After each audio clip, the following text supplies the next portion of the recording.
Welcome, everyone, to the Life of Giants, where we're going to point out that you aren't masculine, but you definitely are toxic. I am Dino the Genetic Marvel, and with me is Mr. Cole Clayton. So we both, I think we're both masculine men. I think that's. I try to I'm be. not, I mean, I feel like that's something that we strive for in life, but that has become a two-edged sword these days, right? Which is, it's understandable. People want to understand things that are happening and the like, but I don't know. I was on a podcast a while ago, and they were talking about toxic masculinity. Hey, Sam, how are you? And I was like, it's not like there are masculine traits that are associated with toxicity. I will absolutely agree with that, but it's not reserved for only men. That's ridiculous. There are people, and then there are toxic people. And yeah, they didn't like it when I said that, but then I was able to convince them. I don't know, especially with everything that's been happening the last couple of weeks. I feel like that's something that people are aggressive about. Your thoughts, sir? First off, hey Sammy, how you doing? Um, but with that, yeah, no, I think, I mean, you saw like the Trump dance, right? Like everybody It's dancing all over the place. everywhere. I think, like I think masculinity is coming back. I really like in a big way, like the old school, A manly um, man. yeah, um, I'm trying to think of the Duke and Clint Eastwood and Jack Nicholson, like the old school smoking car. Arnold Schwarzenegger, Yeah. which he's a little more new school than the guys that I previously mentioned, but Sylvester Stallone. I think that's coming back. I I do. think so. Sam says it's cold. It's below zero here right now. Damn. You know what, Sam? It's been a little bit warm. So I'm in Toronto and it's a little warm. And I'm like, man, I can't wait for it to get cold because then it's an excuse for me to be okay when I'm fat. It's, but my heart goes out to you because when it's too cold, it's cold. That's for sure. Yeah. I can't eat like I used to anymore. That's something I'm realizing about myself. And I know the first domino or red flag was when the first time you came to town, and I tried to keep up with you. There would have been a time I could have. I just can't do it anymore. And I keep trying. I keep thinking I can. Oh, And I have 100%. like all this leftover food that I only ordered for myself. Yeah. And I can't even finish it. Like I can't even get half of it done. Bro, I will. Victoria's like, hey, she's making food, and she's like, what do you want? And I'll tell her what I want. She's like, that seems like a lot. I'm like, no, it's fine. And then I eat it, and I'm like, oh, Jesus Christ. Yeah, so I'm saying, what is the ideal time to put up a Christmas tree after November 11th, which is Remembrance Day or Veterans Day? After that, no problem. Unless you're in the States, then I would assume it would be after Thanksgiving. Black Friday. I was thinking Black Friday or maybe the Saturday after Thanksgiving. I've always told people this, but anytime a Christmas ornament goes up before Thanksgiving, Santa Claus has to drain a baby reindeer. So remember that. If you put up Christmas ornaments before, you're killing a baby reindeer. Okay, that's why he only has 7, because every time they're born, people keep fucking killing them. I mean, that logic is 7? There's a 9. I forget how many it is. I don't know. I do mind the Friday after Thanksgiving. Yeah, Black Friday. See, this is the thing, is that there's not enough time in between. Hi, Victoria. It's like, so up here, we do Thanksgiving like the rest of the universe, and it's in October because it's a harvest festival, and then we piggyback onto Halloween. Now, the only other thing is, like, I went to a Starbucks on the 11th, and then someone's like, Merry Christmas. I'm like, hey, it's not even the 11th. Don't say that. It's people will get mad at you. I'm not a big fan of that. I'm like, I don't care. I'm just happy to be, somebody is like, hey, you look like a scary person. I'm still going to say hello. That's nice. But, I feel like Christmas, like putting up your Christmas decorations are cool or whatever after Thanksgiving, but like I feel like you still need like a little bit of a buffer before you start saying Merry Christmas to people. You need like December 1st. Yep. You know, before you start saying Merry Christmas to people. You need like December 1st. Yep. You know, before you start telling people Merry Christmas. You know what I mean? Like, I feel December 1st is fair. And you know what, Sam? I don't even want to hear Christmas music until then. I like Christmas music, but that's because I'm a psycho. Christmas music the day after Halloween was over. I started hearing it in like bro, the doors.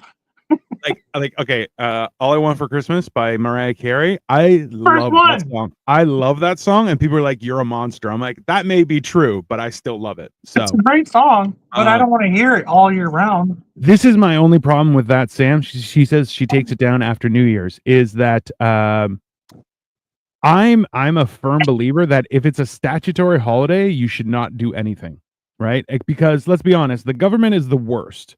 And they're like, hey, you need a day off. If the government says you need a day off, you should take the day off. I think that's only reasonable. So New Year's Day, which is traditionally a day off, I feel like you shouldn't have to work and take down all your Christmas decorations, right? That's my opinion. But at the same, I think it's supposed to be within the first week of January, you're supposed to take down your Christmas decorations, right? So the tradition is January 5th. January 5th. And then January 6th is the party. I'm just saying that's thing. After New Year's. Choking people out of the Capitol building with your Christmas lights. Are those uneaten and partly eaten watermelons on your shirt cold? They are. And that is they were part eaten. I've never noticed that they were partly eaten. You guys good eyes. I just thought they were sliced watermelon. I didn't know.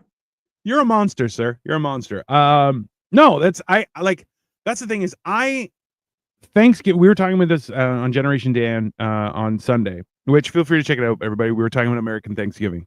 But like Thanksgiving is definitely a trial run for Christmas to see who you're willing to put up with. Because Thanksgiving is one day, but Christmas may be like 2 days or a weekend, right? And that's why I'm like, Thanksgiving, everyone's like, hey, you better be thankful. We're being thankful and we're having a good time, right? Whereas Christmas, everyone knows the rules. You're going to be nice. Otherwise, don't come, right? So I kind of like Christmas because everyone has to be friendly to me, and I have resting murder face. So traditionally, people don't do that. But Sam says, I thought it was pizza and watermelon. I mean, that sounds like a good time. Let's be honest. But people are friendly on Christmas where you're at. This is a Canada thing, I think. Well, I try and be jolly as well, and I try and laugh more and be jovial. I fucking love Christmas. I love it. I love that shit. I know a lot of people kind of look at me and they're like, "You like Christmas?" Because like I'm such a Grinch the rest of the year. But I don't know. Something about like the Christmas tree and the ornaments and the Christmas lights and the peppermint mocha. Like I love a peppermint mocha. It's so good, dude. So good. It's delicious. I'm listen. All of it, man. Everyone who's watching, please make sure to like and subscribe. Check out both Sniffing Glue 22 and Dion's Genetic Marvel. We appreciate the support in all ways. And if there's something you want to talk about, please let us know. But yeah, no, a peppermint mocha, bro. A good peppermint mocha. And if you're like, okay, I'm bad for this. Like, if we're out like walking and it's snowing, I'll get a peppermint mocha and just walk around. I'm like, people up here are cranky all winter. Holidays are no exception. I mean, this is the thing though, Sam. Like, you're up in Tuktoyaktuk, right? Like, you're way up in Alaska. So I feel like it's people who are fed up with so much are just like, that's it. I'm going to the top. I don't want to go down south. I'm going up north. You know, it's one of those. Nah, because like everybody in Alaska, at least the men, like they're all there for like hiding from the feds and like they were caught fucking something they weren't supposed to. You know what I mean? Like there's a lot of weird. So like and then not only that, but like. Don't y'all have like 6 months out of the year where y'all just don't have sunlight? So mixed in with like a bad past, so you're already prone to depression, and then you also got that seasonal depression that's like a mega double fuck because you don't have no sunlight at all. So like, you got a bunch of grumpy ass dudes who are like pissed about their lives. Like, it's Listen, it's one of those things where I'm like, you factor in a vitamin D deficiency and then like $11 for a small jar of peanut butter. People are going to be angry. I feel like that's right. And then, and then also you go there as a man, and like there's 2 men to every woman, so like there's just not even enough women to go around. So you're just having a bad day every day. You know what I mean? So yeah, I wouldn't doubt they're grumpy all year long. Like I feel like Sam is a good shot with a pistol though, for that exact reason. She's like, don't step to me, I'll shoot you, which I respect purely. That's that's why I love when people are like, yeah, no, in that environment, yeah, you got to make sure you shoot people. Be like, yeah, you come any closer, you're gonna get shot twice. That's how that works, but yeah, it's like, if people are really have a poor attitude during Christmas, I try and be extra nice and be like, hey, are you okay? Is there anything I could help with? Like, because I don't care, but I'm like, that counts as a good deed. Like, I'm going to bank that one. I have to stop doing that. Because, like, people will take me up. Yeah. Like, hey, is there anything I can do? And they're like, yeah. I'm like, damn it, because, like, when people do that to me, I never take them up on it. Why? No. Why? I didn't mean it. Because your toxic masculinity is showing. That's why. That's basically what I look. But that's the thing. It's the same thing. In the Midwest, when someone's like, "Well," and hits their legs, you're like, "Yeah, it's time to go." It's time to go. If someone says, "Well, it's been nice," get the hell out of my house. It's very, I feel like there are subtleties. They're real polite here in the Midwest. Yeah. Which is weird because they're also not polite in ways like that are in the South. Like in the South, everybody holds the door open for everybody. Yeah. And that's only recently become a thing in the last year or two. Since I've been living in the Midwest. And I think that's just because like everybody's moving around. Ever since COVID, everybody's moving around. I think there's a lot of fucking not Midwesterners here. Yeah. So, but it's not the Midwest to me is just like a diet South. Yeah, I get what you mean. Well, okay, but this is the thing, right? Like we've talked about this before, is that like people in the West Coast are nice but not kind, whereas people on the East Coast are kind but not nice, right? So they'll be like, what are you, an idiot? You can't even change your tire? All right, I'll do it for you, you dumbass. And you're like, they're doing a good deed, but they're treating you poorly, because I feel like that's a balance. Whereas in the West Coast, people are like, oh, you're so good. And you're like, I heard they're a loser. It's one of those things, right? Whereas in the South is all about manufactured image, right? Like because remember, a lot of people still don't know that bless your heart is not a compliment. That is not someone being nice. That is someone being mean. But well, I think the South suffered from a bit of a matriarchy in a way, because we lost so many men during the Civil War down south. So like there was a bit of like the mothers taking the lead in the 1800s, so like you get a lot of gossipy men down there. And so like that's where the politeness, the fake politeness is, not to hate on women, but also to hate on women for sure. But in case you didn't know, I think it's a Civil War issue. I really do. Like because the Civil War lost way more men than the North did.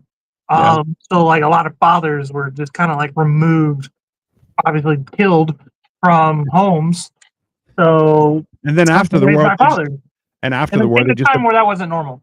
But after the war, then they just abandoned their children anyway, just to keep up appearance. That was more 100 years later. Wow. Yeah. See, that's a fair point though, is that when a need arises, right, people will step in, whether it's their comfort or not, right? And that's why we've come into a time when people will display characteristics that aren't traditionally male or female, right? And it goes back to that whole idea where soft times make soft men make hard times make hard men, and hard men make soft times, right? So when you factor that into everything, it's people have the ease or comfort of embracing whatever they want to do, right? Which isn't bad, right? People shouldn't be punished because they are who they are. They should be punished for who they are on the inside. So if you are a bad person on the inside, suck it. But that's if you're just a bad person on the inside, are you really a bad person? Because you're keeping it to yourself. No.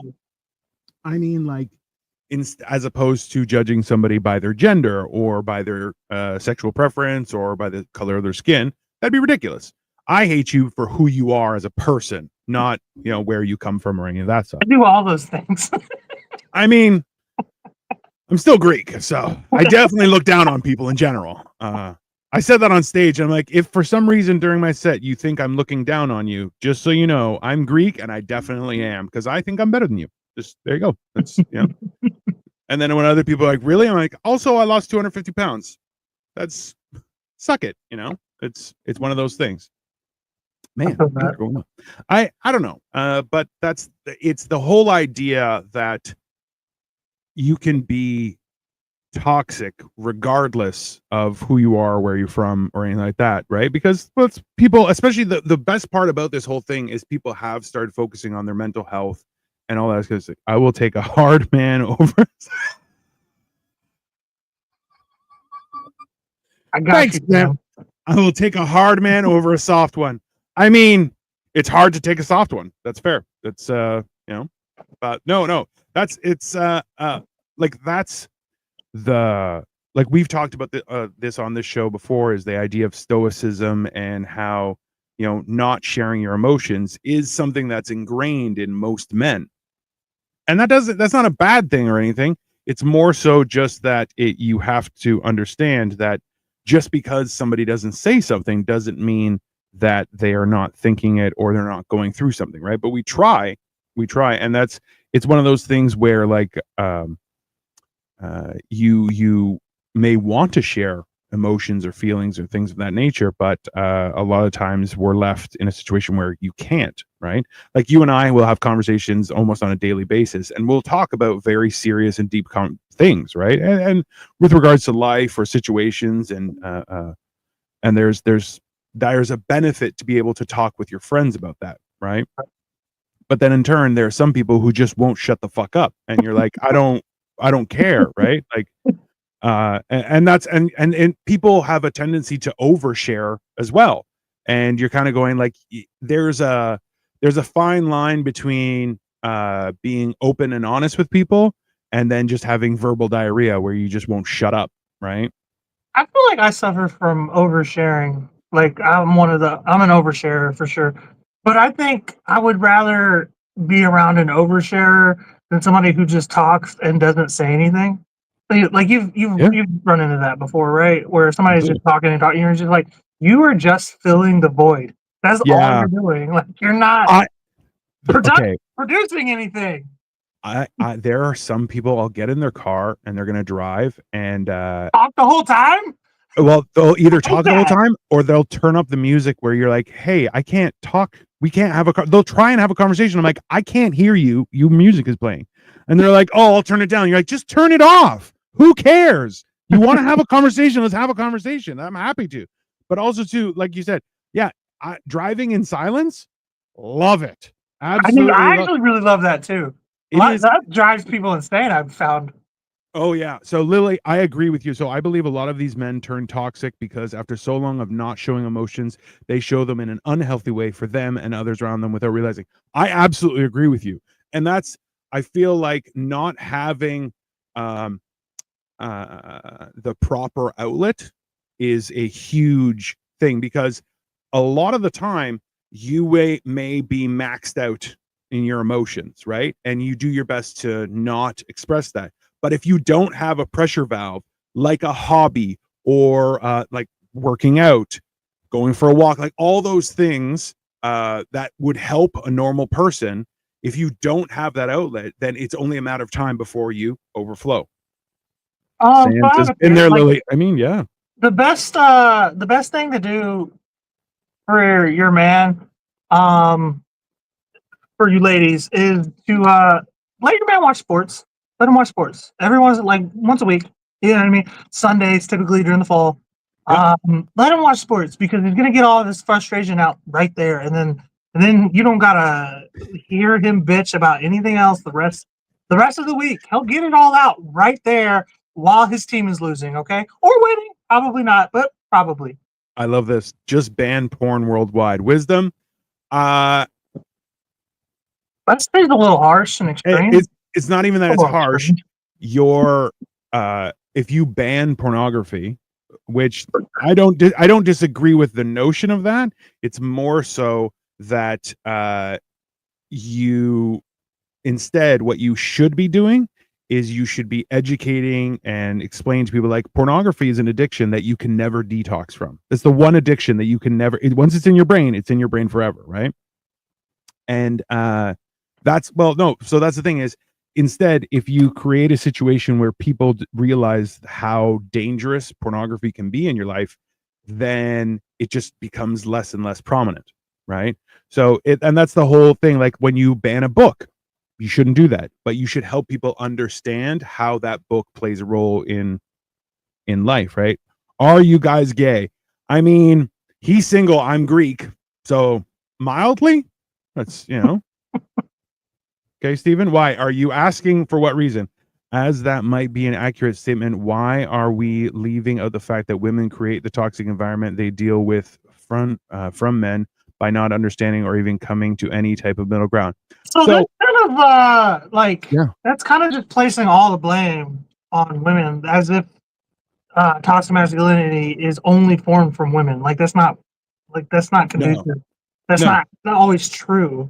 It doesn't happen, sure, but that's not the only reason. I think we live in a world where people, not just women, people take advantage of the fact that they can't be accosted.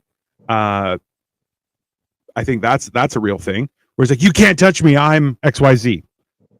And that's, you're like, if you know someone can if you're saying something to antagonize a person and trying to incite them to react in a physical manner, you're toxic, right?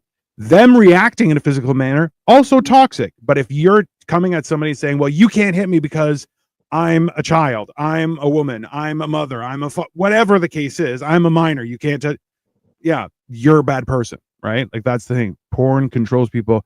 There's a lot of stuff that controls people wrongfully.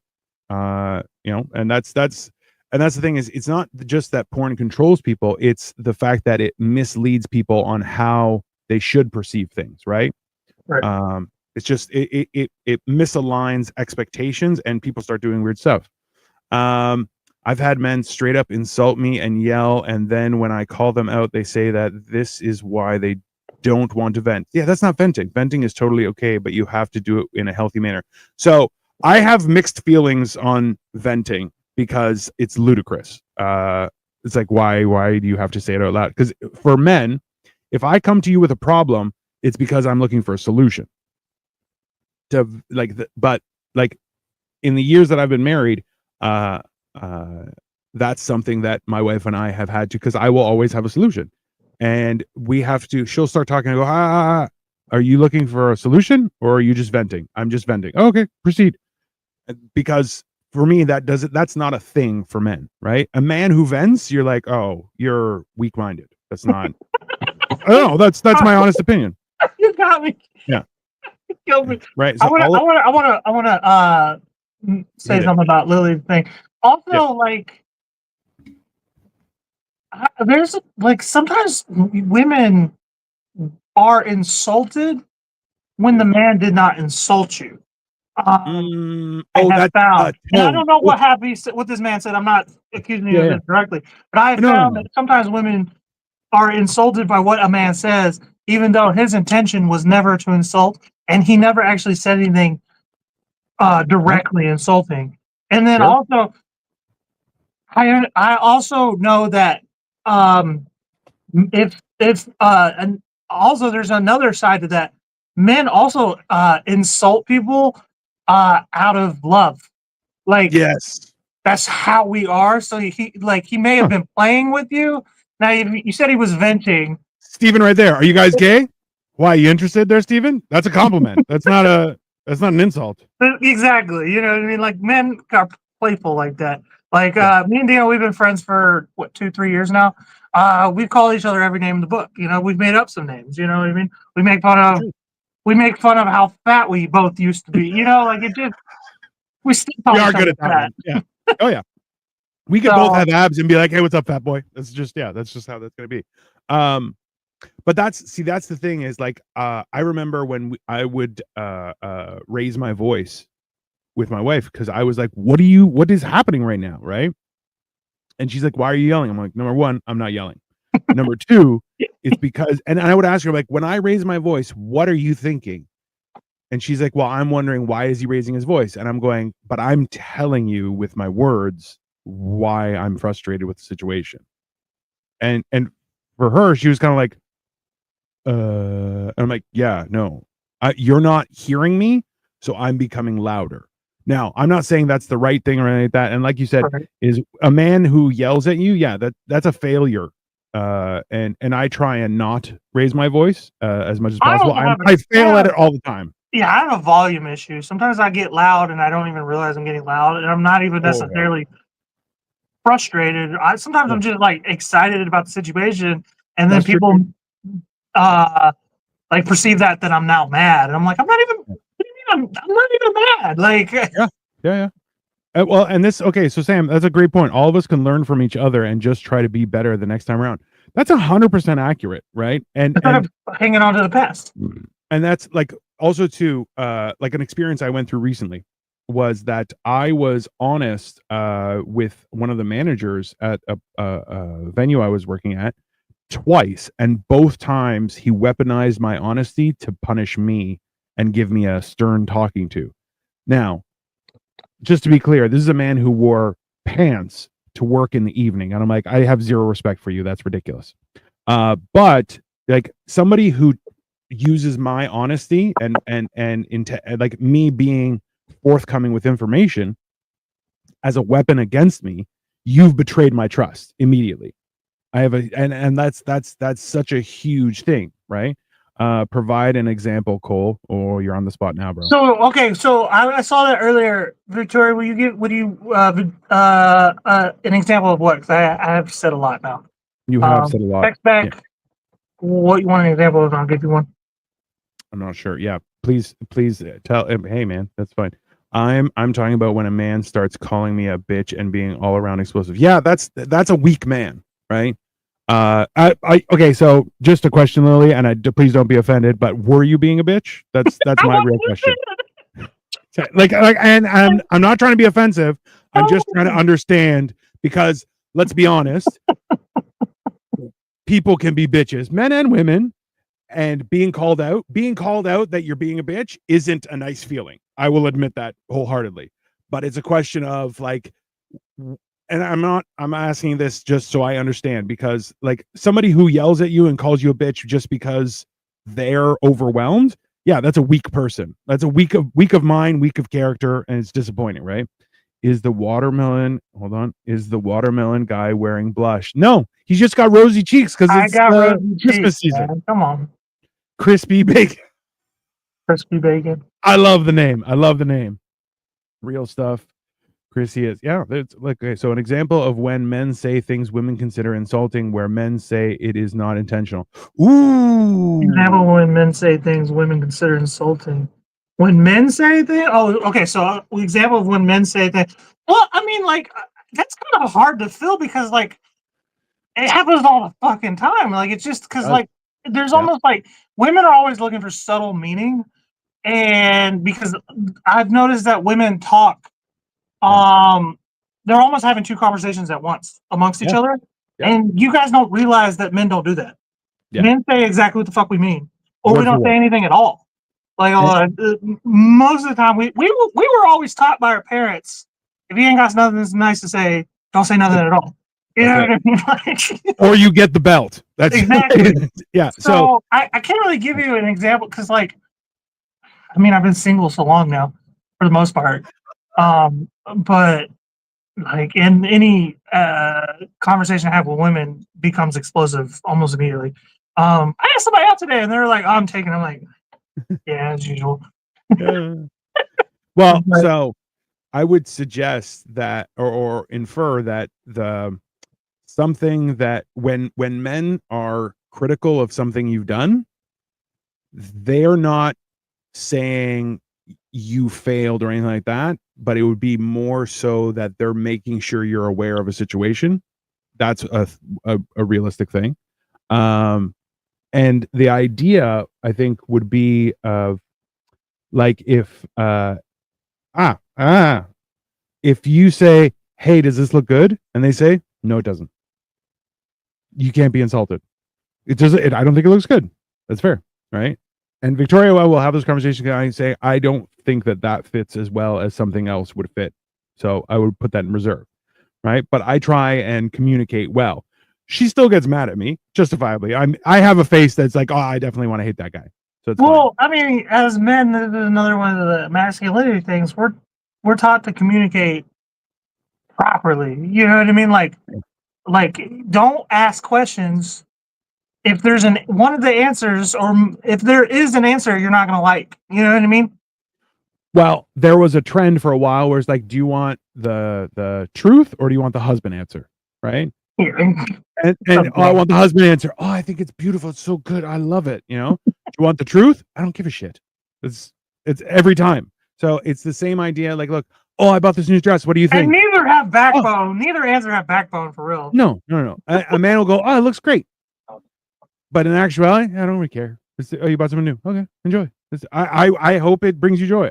There's nothing there. I think as men, you should be able to tell your wife that whatever she's wearing looks like shit.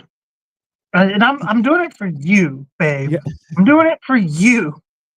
Okay, I'm just letting you know. I'm being honest. I'm your partner. I'm your teammate. I'm letting you know it looks like shit, and you're gonna go out there and you're gonna look like shit. If you want to go out and stun all your friends, something else, because that ain't it. That ain't the one. If you want to go and you want to feel like a boss babe bitch or whatever, wear that then. I don't care. I'm just letting you know it looks like shit. And you should take it back wherever you got it from. Well, this is the thing. You got ripped off at the store. Victoria and I have matching New Balance shoes, and they're like special edition ones. Like, they're nice and they're expensive, and they're the same colorways and everything. And if we wear them together, I'm like, cause we're fucking losers. And she's like, no, it's cute. And I'm like, it's not, but whatever. I still enjoy it. Like the barbecue dad. 100%. So hold on. Wisdom says, the thing is, we all know people are very unpredictable, which just makes it harder to produce outcomes. Hence, people blame a certain group of people. Yeah. But that's like, in my opinion, I don't see people as unpredictable. I see people as very predictable, right? And I think it's more of a question of, are you actually paying attention? Yeah, we have had a lot of viewers. Thank you, Crispy Bacon. And please, everyone, make sure you subscribe to both of our channels, because if you don't subscribe to my channel, but you only subscribe to Cole's, that means you're a bad person. Just so you know.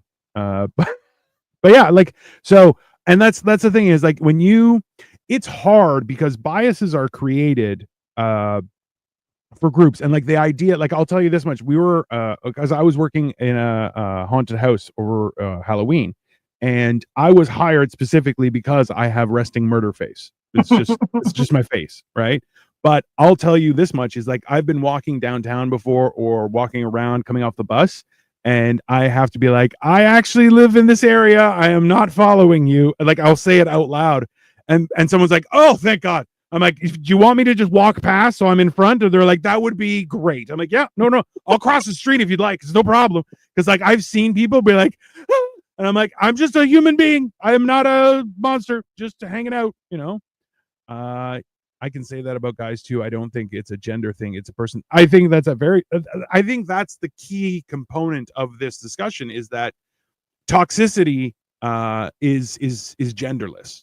It's not, you know, it has nothing to do with what you got between your legs. That's really what it comes down to. Is the toxic masculinity comes from the men who haven't gone through the trial of fire yet. Like, you got a lot of bitches that are walking around at 6 foot tall with beards and shit. You know what I mean? They didn't earn their beard. They didn't earn their fucking chest hair. He's got half his tits out. Like, come on. He Right. is a slut, right? That's fine. There, the answer is always within the question. I mean, that is a fair statement to make.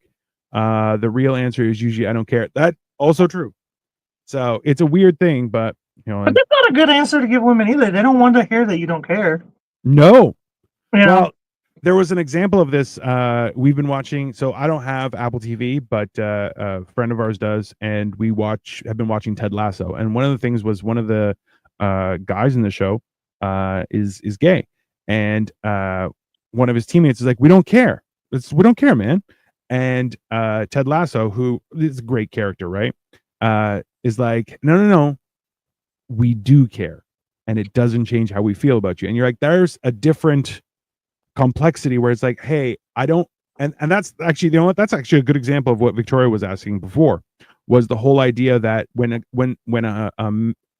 a man who has character and is not weak of mind says I don't care, it's number one, they haven't put any thought into it because it's not something that's relevant to them, and also two, it's not something that they're not they don't, the result from that decision has no ramifications on us, so it's not an important thing. The agenda created by men go their own way and men go their own way created either single men or gay men based upon the entitlement and behavior of the modern American female. Feminism has created monsters out of women and weak men.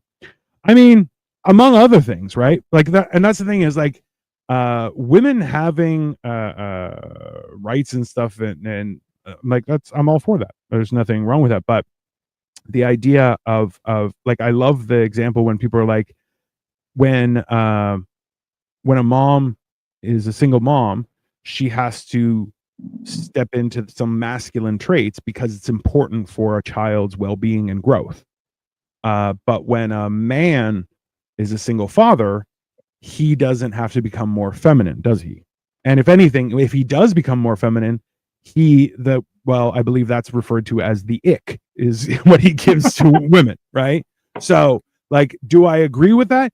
Yes, but I think that the consequences of people going their own way, we're seeing the ramifications of that right now, where people are at an all-time high of being single, not having families, and people not having a familial unit to help raise children. And that's not about men and women. That's gay, lesbian, whatever you want to do. But like, a family unit is a thing, right? Like, and there will be in any relationship, there will be a leader and support, right? And I hate when people are like, oh, someone's a leader and another one's a follower. You're like, no. It takes two people to run a household, and both people have to contribute. And that's why when people are like, oh, it's 50-50, no, it's 100 and 100. And you know what? Most days you fail. So it ends up being 75 or 60 or 40.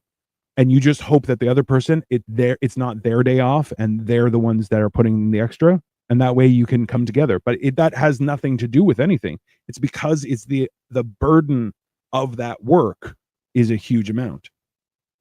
Don't lie, you secretly enjoy Magic Sneaks. It's not a secret. I enjoy it. I think we're dorks, but I still enjoy it. Everyone, make sure you subscribe and like the show. We are trying to do it regularly. We have other shows, so please make sure you hit that little bell thing, so it lets us know that we're doing shows and you should come on. We're also we do a lot of shorts, YouTube shorts, and we're going to be probably after the holidays start working on merch. If you guys are interested. So. It's very exciting stuff. The answer is always in the question. Wizard. Why am I a wizard? I am a wizard. That is in my name tag.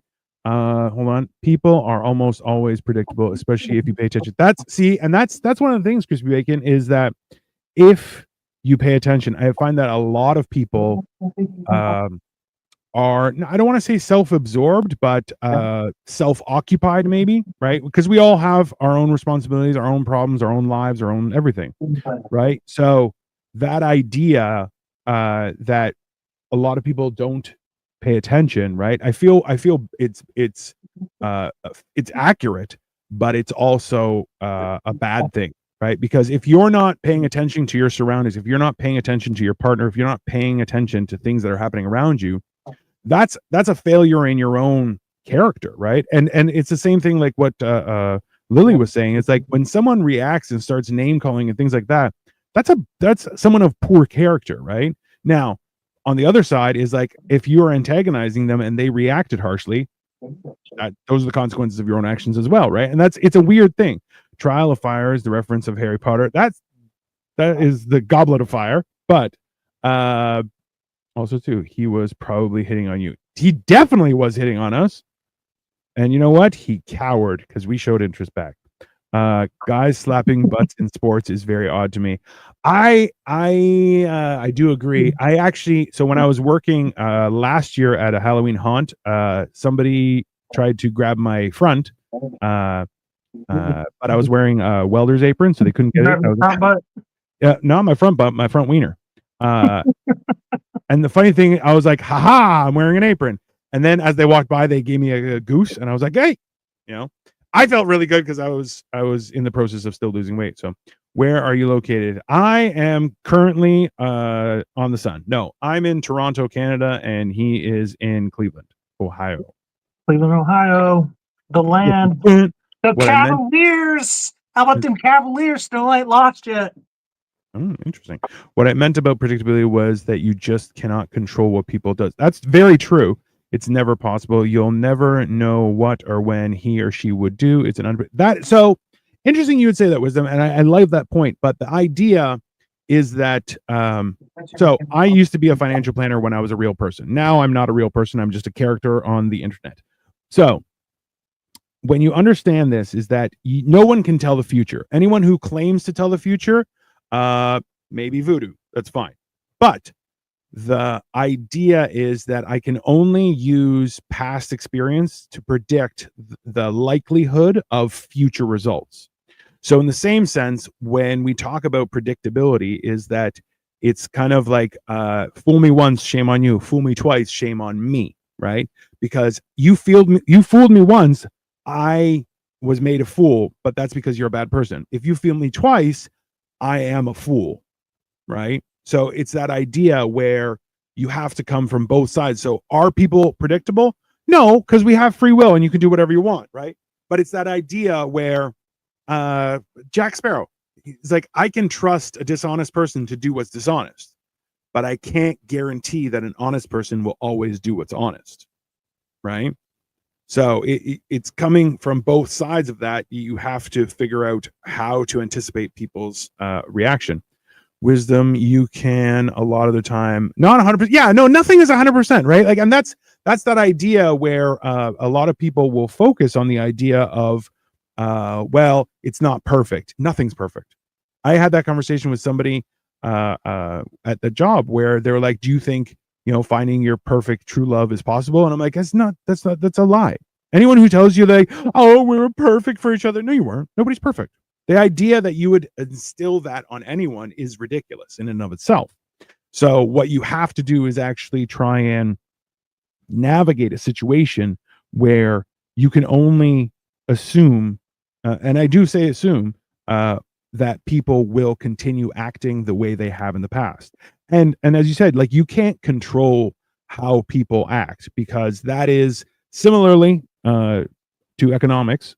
It's that when you try and manipulate a situation to give specific results, that builds a different kind of pressure. Something like what Lily was saying, where that people will not have a healthy outlet for their feelings and their emotions, and then it will blow over, and then everyone's covered in shit, right? So it's the same idea in a financial market where there are checks and balances and tools such as inflation and interest rates that are used to manipulate how things progress. When you do that, you're creating pressure somewhere else. And then it doesn't matter what you use as a tool that has worked in the past, it no longer responds, right? That's the same thing for like diabetes. I'm currently 2 months of not having diabetes medicine. But that's when I learned, thank you very much, I appreciate you all. But that came because diabetes is a disease. But what's happening is your body is becoming resistant to insulin. So you have to now create a situation where your body starts to be able to use insulin properly because it's not overwhelmed, right? And all those things factor in, but it's that idea where if you create a situation that's building pressure, it's only a matter of time before that dam breaks. Crispy bacon, learn to read people. I mean, that is so, and remember, like that is an entire job in and of itself, is learning how to pick up on social cues, and especially where we have a huge amount of the population who just does not function in that way, right? It's something that you have to take time and care to educate people and how to communicate and say, oh, so this would, when I say it was nice seeing you, that's not my cue to let you know to start a new conversation. That's me ending this conversation, and then we're gonna part ways. And they're like, oh, okay. It's just one thing like that, right? Well, yeah, and it's all about pattern recognition. You kind of get into trouble in your youth, and you're supposed to, so that you can use your experiences as you get older. I'm going to tell a story that you've heard a million times, but love it. Wisdom, crispy bacon. Crispy bacon is actually 100%, but wisdom, you can read people, but you have to. It comes with age, and with wisdom comes with age. Ironically enough. So, I met a woman when I was 19 years old, and she was married at the time. And she kind of blew up her relationship to, he was a lazy man. He didn't want to do anything. He was always at work, okay? And at the time, I believed everything she said. Well, one thing led to another, and she cheated on him with me. And then we started a very long-term relationship. Well, over time, it became, I'm lazy, I'm the problem. And then what did she do? She cheated on me with another man. You know what I mean? Like, you kind of, people are exactly who they are right when you meet them. It's just about whether or not you want to believe. I honestly believe the entire time I was with her, she would never do that to me. Why? Why would she never do that to me? It was there all the time. It's not about you. It's hard. People are unpredictable. It's whether or not you have the wherewithal to believe what's right in front of you. You know what I mean? Yep. It's really about which is hard. Able to accept reality for what it is. Which is just as hard, right? So I was reading a Reddit of like bad relationship situations, and a guy was in therapy, and he's like, I just can't believe I didn't see anything. And the therapist was like, okay, write something, and puts it right up against his face and goes, tell me what it says. And he's like, I can't read it. It's too close to my face. And then he brings it down and says, you're too close. You can't read this. Right. So like when you're in a situation, it becomes doubly more difficult to be able to have a valid perspective, because you're involved, right? You can't see outside of the situation. And that's that whole idea of like taking a step back and looking from on high, that you can judge a situation, which a lot of times it's not even that you don't have the chance, but you don't even know that you're supposed to, right? All things in time. I mean, it is one of those things. Reading the market and reading people are very similar. It's just it is pattern recognition. And that's the thing, is it becomes hard to allow people to change, right? And that's not to say that everyone is constantly changing or anything like that. It's more so that you have to let people prove you right and or wrong. But that doesn't mean that you should blindly just listen. You should take the time to understand, right? If somebody says, like, think about it. If somebody's like, I want to stop drinking, and then as they walk by, bottles are clinking that they're bringing home. You're going, well, you can't want to stop drinking and then bring you're not putting the effort in. Well, your actions speak louder than your words, right? And that's something that is as I love that saying, because like, listen, if the words without action are meaningless, right? So it's that idea where if you're not trying to change, if you're not trying to grow, because people say, I want to change, and then do nothing. Well, what did you expect? Nothing's going to happen, right? And that's also one of those things where you have to be able to push that, right? And like a real friend will stand there and going, hey man, you're not doing what you said you do. Are you sure? And like that's something Victoria and I try and do to each other, where like, because if right now we were saying how, because we ate earlier, quite early in the day, and she's like, you know what, I'm so hungry right now. I'm like, yeah, me too. And she's like, you want to get some pizza? I'm like, I would love to get some pizza. And that's, we're a bad influence on each other. Now we didn't order pizza, which is great. I did have 2 of the little bags of chips and some Halloween candy. So I'm still a bad person, but she's fine. People will tell you a lot of things, but they will show you who they, that's 100% true. Stop making excuses. You decided you didn't want to be with her and you didn't put it in there. Sure. No, Okay. see, the reason why that's bullshit is I'm the one who left. Okay, she never left. She never left the last guy either that she cheated on. She just cheated. Okay, Sure. but why is it that it's always the man's fault? Here we go with the masculinity. Ooh. It's always the man's fault when a relationship ends. When she, if it is true, and I stop putting any effort in, maybe it is, maybe it's not. I don't think it is. If you know me, you know that I'm not a lazy person. There's nothing lazy about me. Dino can actually vouch for that. But if that is true, if I am lazy, then and the last guy was lazy too, then why did she get with lazy men? You know what I mean? Like again, like we gotta stop blaming men. We gotta blame everybody takes a little bit of blame on both sides of the table. Oh, there's always stop putting all the blame on men for the end of the relationship. That's bullshit. And as a man, I'm not gonna stand for it anymore. Yeah. And here you go. Sorry, there. There. Sorry, give me 1 second here. Yeah. So there's my channel, everyone. So yeah, okay. So Dirge, F that, a real man will not condone cheating. 100%. But he got taken advantage of because he was a boy. He was a tiny little boy. It's not the same. 100%. I learned my lesson. That's the other thing. That's the other thing is the first thing I said when I found out she was cheating on me was, "That's what I get." that's exactly the first thing that I said. Yeah. That's the first thing that's what I get. That's what I get.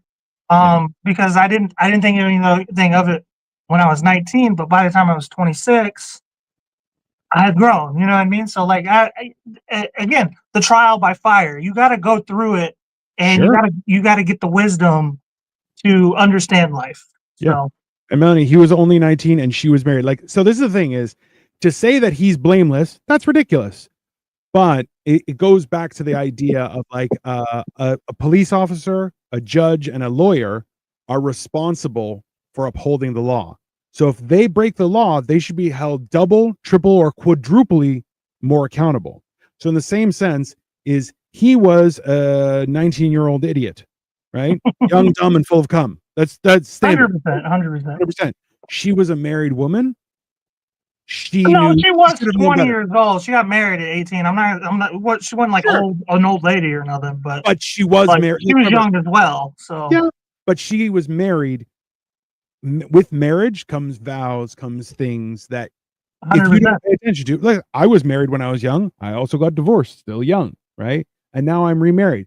If I had a hate on for women, would I get remarried? Of course not. That would be insane, right? But that's the thing is, a lot of times we don't realize that if you can't see through that kind of stuff, then you're going to fall into the same trap. So, like you said, it happened, and when that happens, you're kind of going, why did I expect it differently, right? But that's that experience where you're going, oh, if someone doesn't show you loyalty, they're showing you their true colors.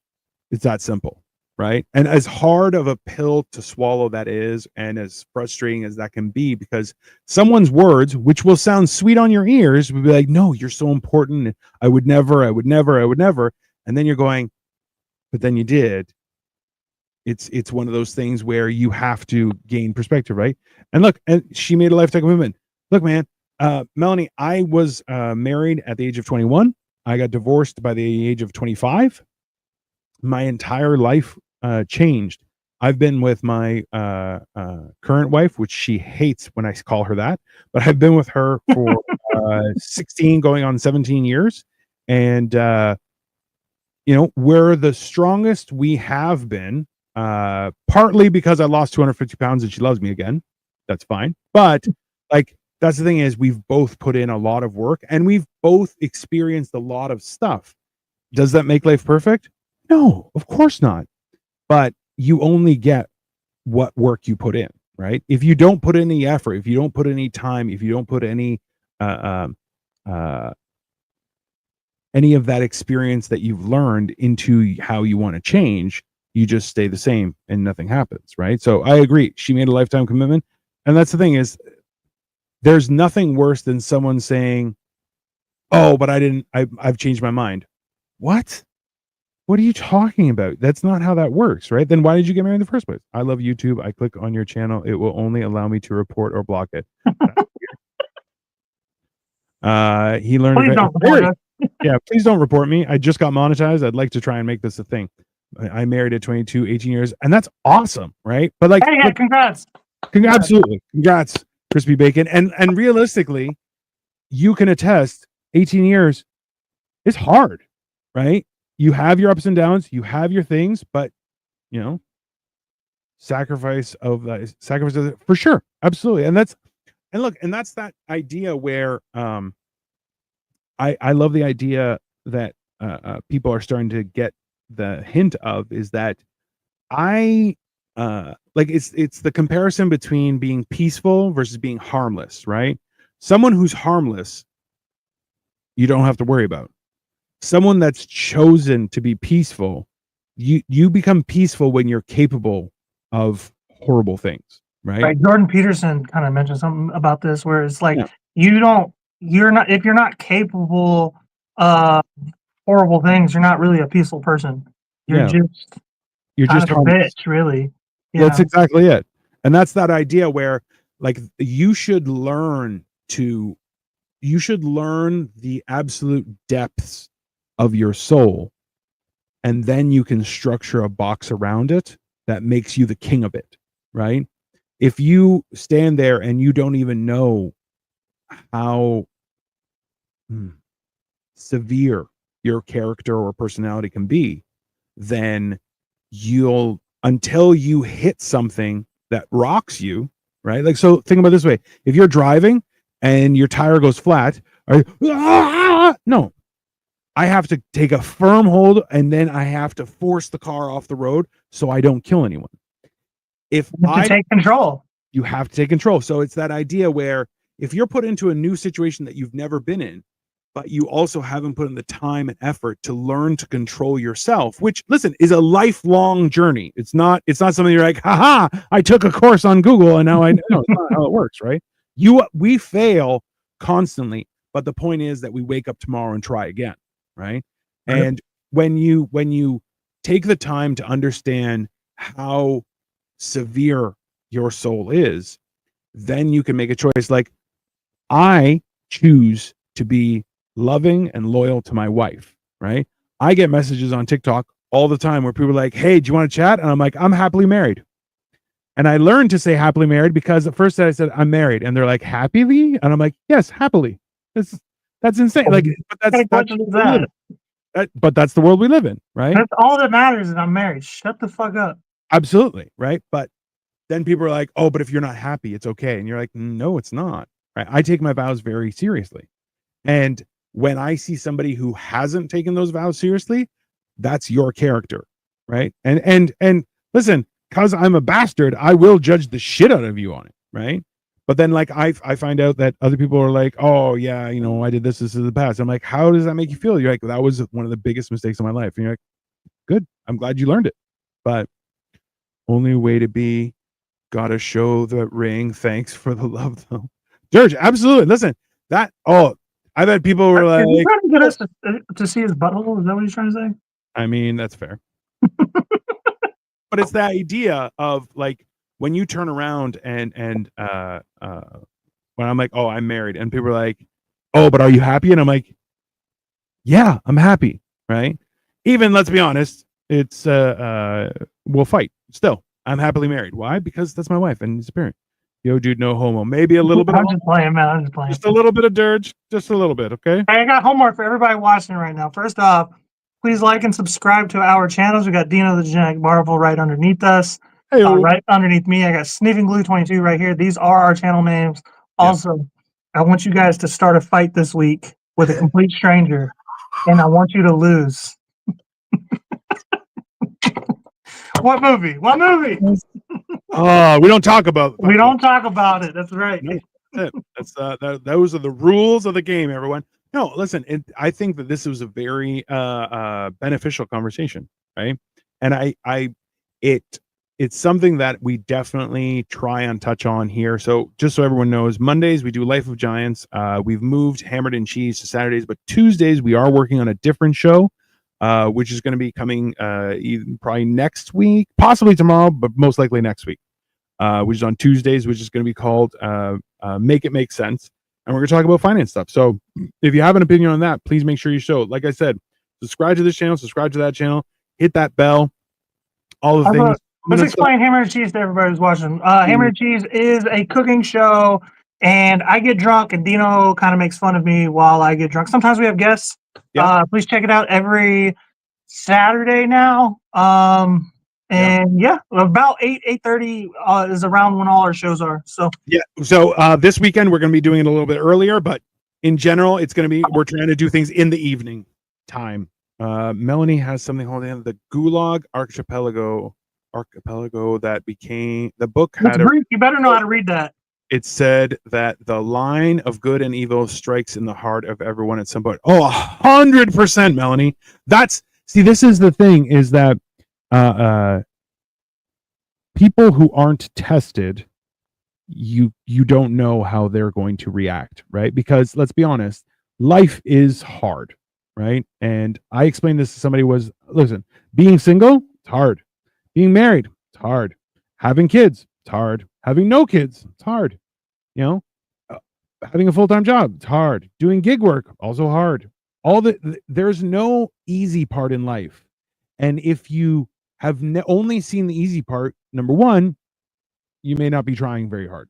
Number two is that's a failure of your usage of your existence, right? Because if you're not pushing, it's the same thing with building muscle. If you're not pushing the muscle to do more, then you're just making it static. And it's just going back and forth, which doesn't help you do anything, right? You have to push that envelope because that makes you grow as a human being. I look at it like, how are we not our best selves? We have ill tendencies within us, but I love you talk about growth being a lifelong thing. Well, so that's the thing is, I've been a bad person, and I even tell people that. I'm like, listen, I fully have a share in the breakdown of my first marriage. And the times that Victoria, my current wife, has been angry at me, and she is completely valid, because sometimes I'm a piece of shit. No question. The difference is that I've never given up, right? And if someone says to me, I'm giving up and I'm out, I say, bon voyage. Why? You can't control someone like that. They've already made the decision. But that doesn't stop you from growing, right? And like Cole said, it's a hard lesson to learn when you go through something like that, but you have to learn that lesson. Mm-hmm. Right? Because if you don't, you're doomed to repeat it. Life is a library. Become a student, and you are a stock. Invest in it. Yeah. That's that whole thing. Y'all voted for Trump. Actually, no. I'm in Canada. It's illegal. But if you check last week's Hammered and Cheese, it was called Daddy's Home, and it had Trump on it. No, this is. See, you know what, Wisdom? I think this is a key thing to bring up, is that one of the big components of the election, remember, everyone knows that Trump is a garbage human being. So the vote for Trump wasn't a vote because Trump's a great person or he's some sort of saint. It was a vote intended to make the government understand that the people have lost absolute faith and would rather some nut job take the office than any of them. Bro, you gotta send an absolute orc to destroy the crew going towards Endor or whatever the fucking Lord of the Rings is. You know what I'm talking about. You gotta send a straight out goblin to take out them motherfuckers, okay? That's what Trump is. You want to talk about the trial of fire? That dude went through it all for 8 straight goddamn years, okay? He's a goblin, okay? a 100%. godling. There's harsh realities you got to learn in life. He learned them all and did not give a fuck. Didn't flinch. Nothing. Started screaming back at the motherfuckers. Hey, and look, it's that idea where when you look into the abyss looks back at you, and most often people will You can't do that. You can't do that. Right there. You can't even flinch, and it's one of, if not the absolute hardest thing that you'll experience is looking in, having it staring you down the eye. Listen, I've lost a fight before. Didn't back down. I took my beating like a fucking man. Why? Because sometimes you lose. That's just life. It was you can do everything right and still lose. That's just life. Yeah. That has nothing to do. There are good people who have been betrayed, turned on, ousted, whatever you want to call it, and it's no fault of their own. Now, granted, those are few and far between, but that is factual. Right? You know why they call it taking an L? Not because it's a loss, but because it was a lesson. And that's from a fortune cookie. It is fantastic. Yeah, your lucky numbers are no. But that's that whole idea, right? Is because when you choose to wallow in that pity of a loss, you don't learn. You try and victimize your own perspective and blame other people, when the fact is, regardless of what happened, everyone has a role to play in it. And if you didn't, then you were a passenger. And being a passenger, how can you have a problem that doesn't pertain to you? That doesn't make any sense. I actually tweeted this earlier this week. The only common denominator in all of your problems in life is you. So. Yeah. And that's, you know what, Wisdom, that's a fair point. To be honest, I do side with Trump, but I wanted Kamala to win because I just think it might show the true color of certain group of people. Listen, and they showed their colors enough, man. They showed their colors usually enough. In there, but listen, and that's the thing is, Trump getting elected has also shown, had a lot of people show their true colors. And I'll be honest, them colors is yellow. So, right, it's like, look, you have an entire environment where, yesterday I was at I was doing comedy, and I said a joke and it landed absolutely flat because I was outside of the city, which, like, they're okay with shenanigans. But I said that I shaved my head in support of the 4B movement, and everyone's like, "What is that?" And I'm like, "Also, not banging dudes for the next 4 years. That's off the table because I support women." And that's, for me, that's hilarious. Nobody laughed. And I was like, "All right, well, fuck you guys." But yeah, no, it's like, I don't know. I'm really sick of feminism being pushed down my throat. So I find that hilarious, Melanie, because it's the one thing that isn't pushed down your throat is femininity, but feminism definitely is. And it's that, I believe it was a Julia Roberts movie where she was fighting for women's rights to be educated in a university, and it was like a Harvard or something. It was a very prominent university. What part of Pretty Woman was that? It wasn't Pretty Woman. It was after Pretty Woman, when she had Richard Gere's money. I got it. But the idea was, and I think it was Julia Stiles was one of the women, and she was like, "What are you doing?" Two Julias in one movie? Yeah, well, hey, popular name.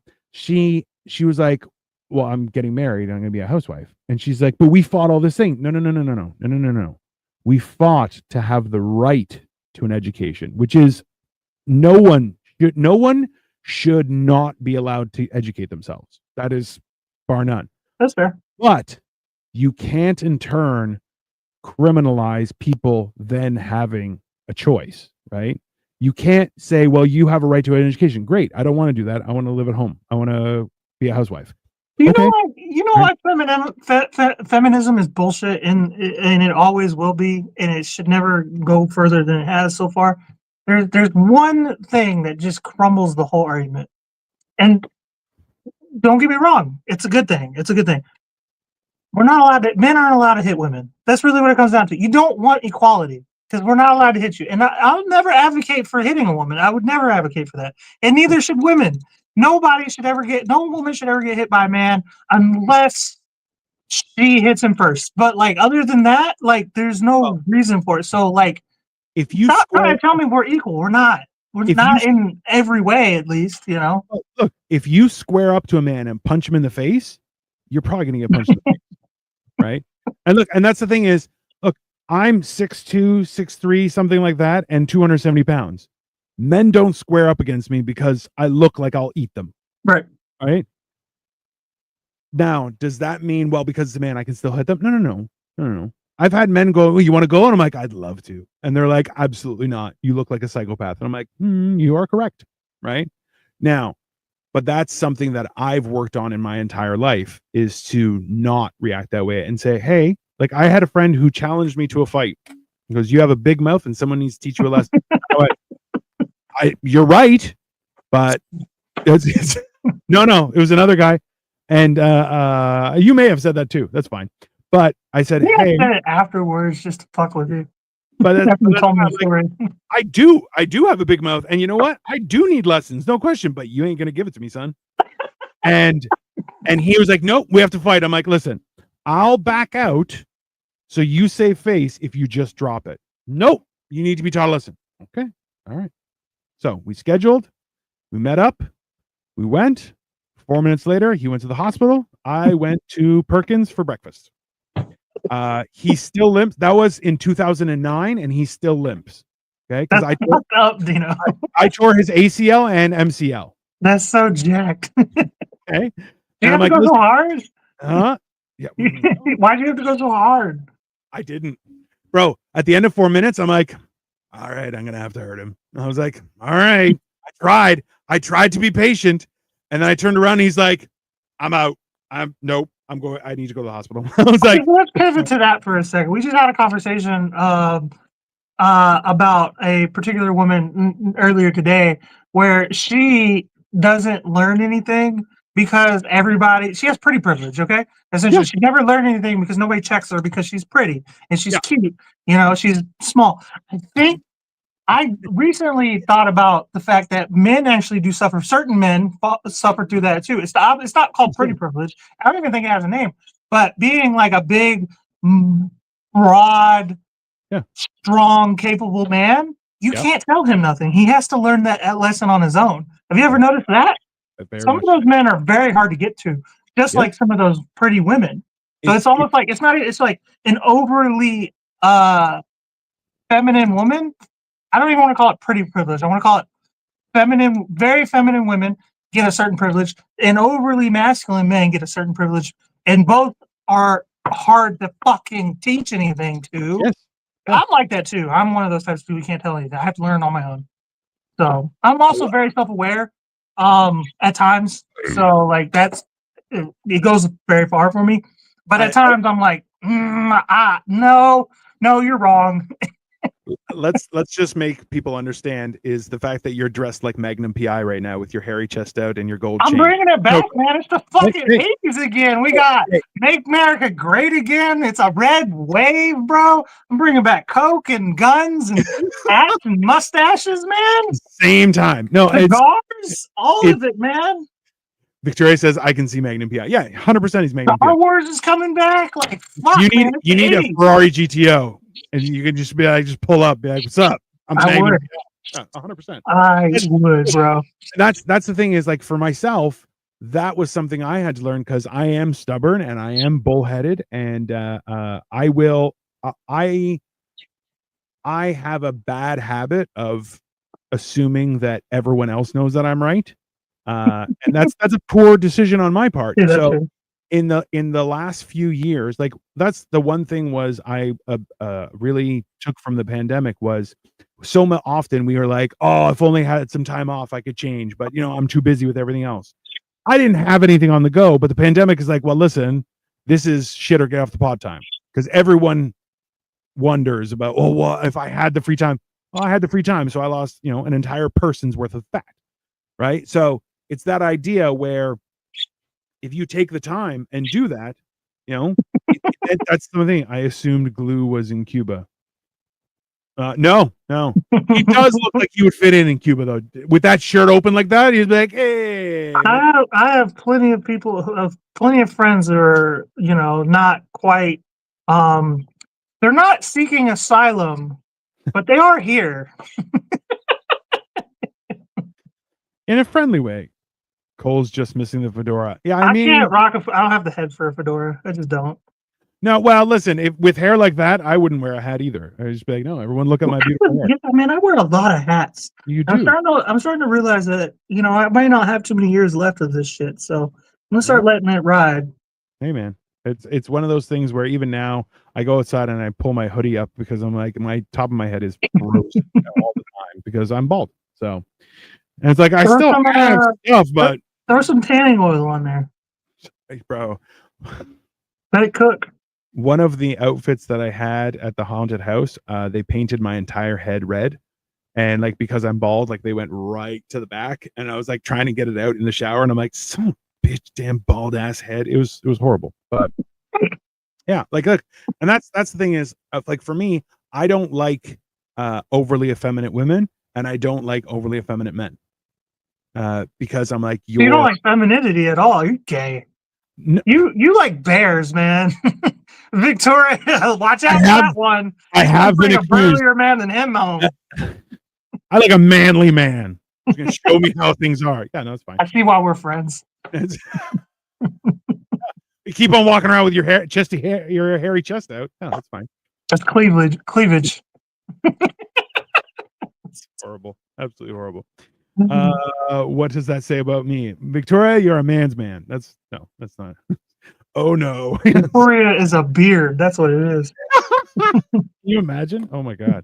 No, but that's the thing is like I don't like people who are just overly emotional and stuff like that. I'm like, just get a handle of things, right? Like that's also like I was born in the 80s, right? So that was a time when you could drink from the hose at the side of the house and you weren't allowed in until the lights were off because you might get stolen. That's the only reason you I caught the end of that. Like, dude, I remember Dateline coming out, like when they were like, "Hey, there's people snatching every kids and fucking them."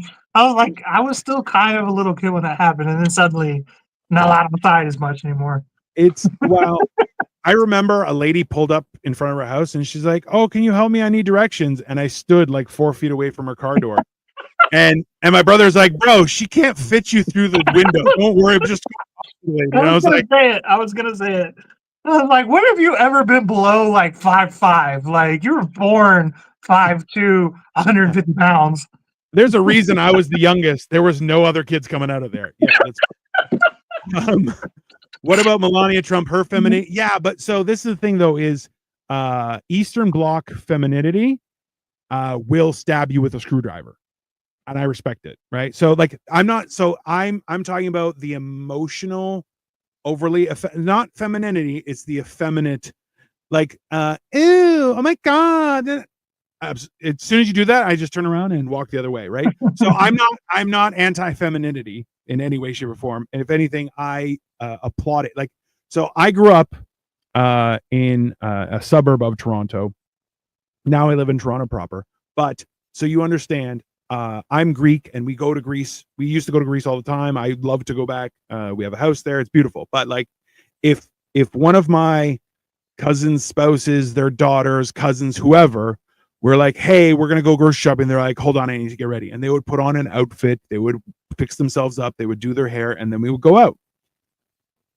I respect the shit out of that. So when I was in college, and girls would show up with their hair in like a shitty ass bun covering half their face and jogging pants, walking like they're John Wayne. And I'm like, you're gross, right? So right. For me, like someone like Melania, I'm like, yeah, when you display your femininity, it is a beautiful thing. That doesn't mean you have to be a basic bitch about it. There is and men are doing this too. Like everybody's walking around in like jogging pants and whatnot all the time. And I guess I at times am a bit guilty of it because I like wear slides during the summertime. But it's horrible. I was relentless giving him shit about those. But like no, people are just like giving up, and it's like leaving your home You're representing your home. Your family, whoever you live with. Maybe it's just you. Maybe you live alone. You're representing yourself. You know what I mean? When you go, every time you leave your home. So unless you're running out right quick to grab something right quick, I understand if you got to go up to the CVS to grab something, fine. But if you're like leaving your house and just walking around in sweatpants and a hoodie all the time, come on, dude, have some respect in yourself. Dudes and dudettes. Oh, hey, have some respect in yourself. Dudes, in yourself. If you leave your property line, you should be wearing proper pants. That's my opinion. I agree. And I'm like, listen, I know it gets hot in the summertime, but as soon as you leave your house, absolutely not. Okay. Yeah, I like Melania's femininity. I like Jordan Peterson's daughter. Like, she is a force to be reckoned with. Both of them are, in my opinion. I actually don't know Jordan Peterson. I've heard some stories about her, but I don't really know. I haven't really even seen her before. So, truth be told, yoga pants are nice. So my wife bought me the popular men's pants from Lululemon, and I was like, get them off of me and return them. And she's like, why? And I'm like, they're the worst parts of jogging pants and dress pants put together. They're the worst. No, there was extra room for your balls. I just know it. There's like that built like an extra, like cock piece. Yeah, it was. I put them on, and I'm like, that's the thing is, like, they look like dress pants, but they don't feel like dress pants. They don't have a zipper like dress pants, and then they're elastic. And I'm like, absolutely not. I can't. Nope. I think Crispy Bacon was talking about women in yoga pants. To be fair, though, what if we're nudists?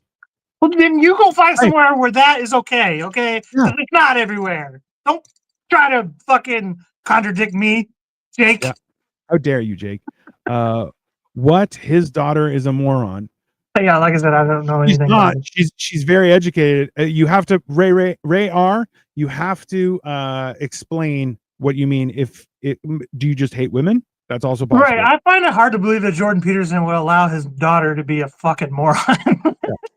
Yeah. So like it comes across when you say that, Ray, it sounds like you just hate women, which that you have a problem. You should talk to somebody. It's important. Sadly, I agree. Okay. According to my wife, I look like a homeless person. So, okay. But this is the thing is the bar is painfully low for men in general. But like, I grew up wearing suits regularly because I had both parents. So I was religious as well and had an upbringing. So I wore suits regularly, and I would meet people who, as soon as they were out of that environment of having to wear a suit, would be like, oh, I gotta get my tie off. If I wear a suit, I'm not taking it off until the end of the night. Like, I'm wearing my suit, right? And people are like, oh, aren't you hot? I'm like, I'm committed. That's it. I'm not taking my suit off. That's just how it's going to be. The only times I ever wore a suit was like at a funeral or in court. And I wore this suit everywhere afterwards, to the gas station, the grocery store, everywhere I could be seen in it. You know what I mean? I'm like, I got to run it back on. But like, I want everybody to know I have a suit, you know? Yeah, I can fancy up. But yeah, so crispy bacon. But that's the thing is, you know what? You should take some time and put together a couple outfits to surprise your spouse, because like, hey, they will appreciate the effort. Bro, go to a real barber. That's what you do, crispy bacon. Go to a legit man's barber and let him give you a haircut. That was the best fucking decision I ever made in my life a few months ago. Is I let my barber decide to give me what he wanted to give me as far as the haircut goes, and instead of me picking. And now like, I'm a hot commodity on these streets, my man. Like, also, okay, yeah, like, are you kidding me? Listen to her podcast. Yeah, like, Melanie, Ray, you just sound like you hate women, and you have a problem, right? What's wrong with joggers is just regular pants with cutoffs around the ankle. So, okay. Are you jogging? Hold on, Branson, this is my thing. If they have an elastic ankle, no dice. If they are non-elastic, maybe. If you're jogging, if you're exercising, if you're exercising, sure, you can wear whatever you want. You're exercising, it's fine. But if you're walking around and they have an elastic ankle, you're a bad person. Don't wear that. That's not presentable. Victoria says, wear more suits, buy me more suits. Yes, women in yoga pants. What the fuck? Men in them? No. So, also, yoga pants, privilege, not a right. Just calm down. They're yoga pants, not yoga Yeah, stuff. you gotta look fucking good in those yoga pants too. Yeah, bro. My wife has fantastic legs. She puts on yoga pants. It's like, God damn, right? I'm not even a leg man. So you're being seen right now, and you're not in a suit. Yeah, that's because I'm in my own house. Nobody said you have to wear a suit. Just don't fucking wear fucking joggers and sweatpants and like just. I'm like currently wearing the holes in your clothes and shit. I'm wearing fleece lined jogging pants right now because I'm in my own house, and you can only see this part of me. You should dress up. You should start dressing up for the podcast, though. I agree. That's what I do. I dress up every podcast. Come on, man. You can do it. I now have an assortment of hoodies that are quite fancy. Thoughts on David Goggins? I'll put on a suit. David Goggins.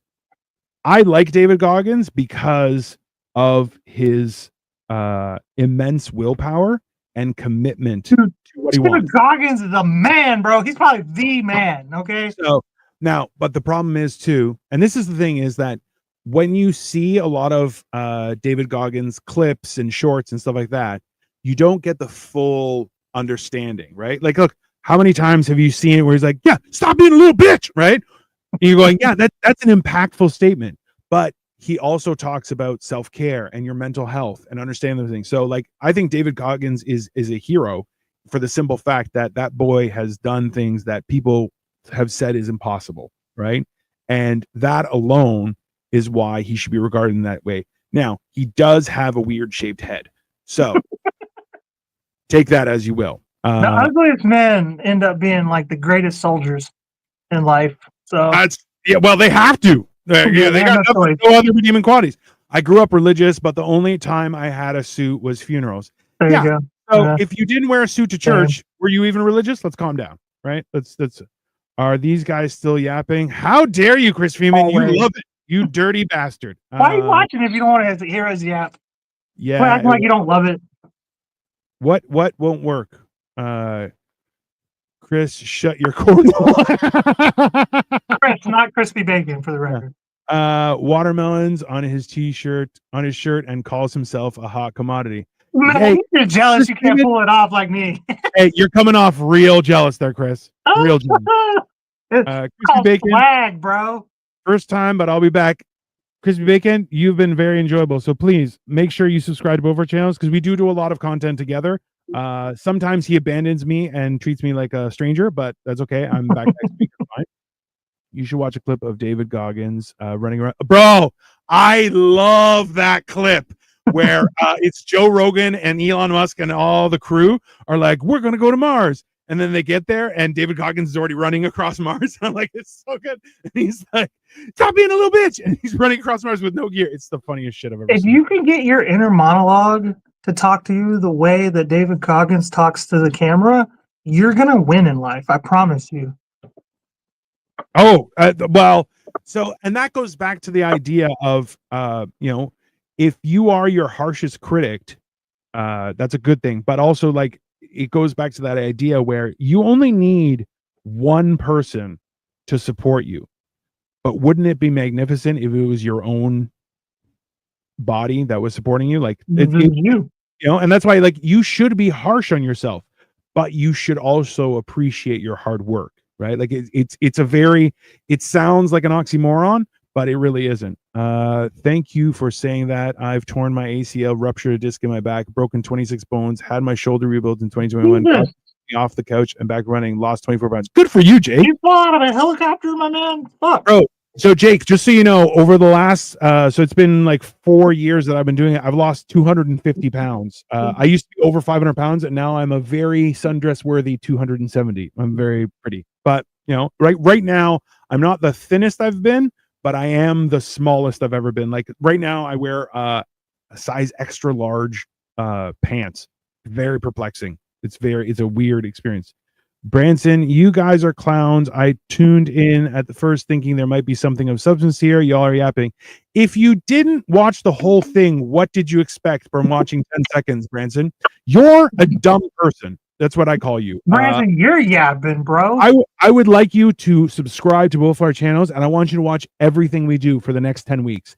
And after that, if you think we're clowns, that's fair, and you can just fuck off. Continue watching. But if you don't, then it just means you're a coward and you're not willing to listen. And that makes me feel yeah. That's exactly it. I call myself a bitch every morning when I do. Bro, so you know what I've started doing, Jake? And this is something that, like, because I do the same thing where I'm like, stop being a bitch. Just fucking work out, right? But lately, when I'm really feeling unmotivated, I'll say for Frodo, and I do get up because for Frodo, and that's you know what? Because sometimes you just got to do it for Frodo, bro. It's watermelon shirt. I like it. Hey, somebody gets it. Finally, somebody's on my side. Fuck. I've been taking it on the chin all night. Crispy Bacon, I went from 287 to ultra marathons and free. So, bro, you do ultra marathons? That's terrifying. Like, so I was obese for 40 years of my life, right? So my knees are shot, but I kind of like, I don't want to do a marathon because like the prize for doing a marathon was the guy died. That's the origin of a marathon. So an ultra marathon where you're doing like 100 miles and stuff, like I kind of want to, like, I want to walk the full, like there's a trail that you can go from Tijuana all the way up to Vancouver, like right across California. Like I would want to do that, but I can't run because I'll die. Haters hate watermelons and love eating bananas. Oh, Melanie. Way to be harsh. I like it. Eggplant. There and did motocross. Hell of a job, man. Keep grinding. I'm 6'3", down 210. 210 at 6'3". Bro, you are ribs and dick. Good for you. I'm happy for you. My goal is to I'm like a barbecue, ribs and hot dogs. It's just ribs and wieners. My goal is to have abs by next summer. And I'm a lot closer than I've ever been, but like I still have probably around 50, 60 pounds of fat that I got to get rid of. But at the same time, I like building muscle because it makes me feel like I'm not a bitch.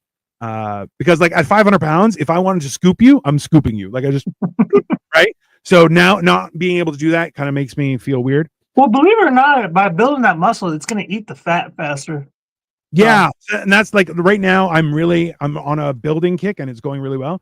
I am my own worst critic. Yeah. I see. But that's the thing, Chris, is that, that's a good place to start. And then you find out how also to be kind to yourself, right? But that's the thing is, if you're not your worst critic, then number one, you're hanging out with bad people. But number two, you're not objectively looking at yourself. So I 100% agree with that.